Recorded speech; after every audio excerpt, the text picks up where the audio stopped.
আসসালামু আলাইকুম। তো চলে এসেছি আরেকটা নতুন ব্লগ নিয়ে। আজকে তোমাদের ভাইয়া রান্না করতেছে, দেখি তো কি রান্না করছে তোমাদেরও দেখাই। তো সে দেখো বিফ রান্না করতেছে, সে নাকি আজকে তার স্টাইলে নিউ স্টাইলে বিফ রান্না করবে। তো মাংসটাকে দেখো ভাজা ভাজা করতেছে।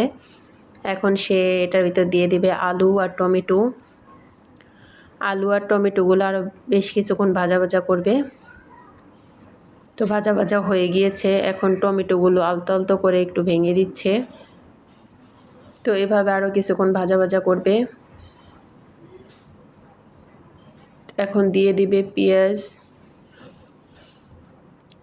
পেঁয়াজটা দিয়ে আবার কিছুক্ষণ ভাজা ভাজা করবে। এভাবে ভাজা ভাজা করেই মাংসটা প্রায় এভাবে ভাজা ভাজা করেই হয়ে যাবে। তো দেখেন কিভাবে সে আমার জামাই রান্না করতেছে। তো এখন আলুগুলো উঠায় রাখতেছে, আলুগুলো একটু ভাজা ভাজা করছে, এখন উঠায় রাখতেছে, পরে আবার আলুগুলো দিবে। তো এখন অ্যাড করবে আদা বাটা,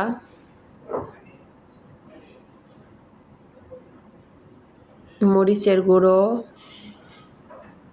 জিরার গুঁড়ো, গোলমরিচ, ধনিয়ার গুঁড়ো। তো সবগুলো মিক্স করে নিচ্ছে। এখন একটু হালকা পানি দিয়ে দিবে যাতে মশলাটা পুড়ে না যায়। তো এভাবে করে ভাজা ভাজা করবে আরও কিছুক্ষণ। তো এখন এটার ভিতরে অ্যাড করবে 2টা আস্ত রসুন দিয়ে দিবে।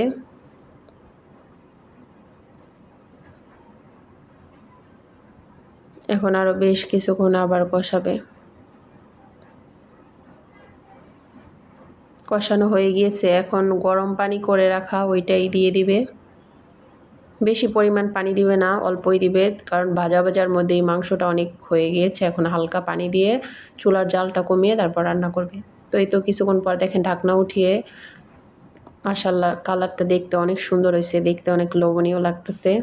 অবশ্য অনেক মজাই হবে। আমার জামাই এমনিতেও অনেক ভালো রান্না করে। তো আবার ঢাকনা দিয়ে রেখে দিচ্ছে। এখন ঢাকনা উঠিয়ে দেখেন পানিগুলো টেনে গিয়েছে। মাংসের ভিতর যে পানিটা ছিল ওইটা টেনে গিয়েছে। এখন ভেজে রাখা ওই আলুগুলো আবার দিয়ে দিবে। তো আলুগুলো দিয়ে এখন আবার চুলার জালটা কমিয়ে আবার ঢাকনা দিয়ে রেখে দেবে কিছুক্ষণ। তো ঢাকনা উঠিয়ে দেখেন অনেকটা ভাজা ভাজা হয়ে গিয়েছে মাংসটা।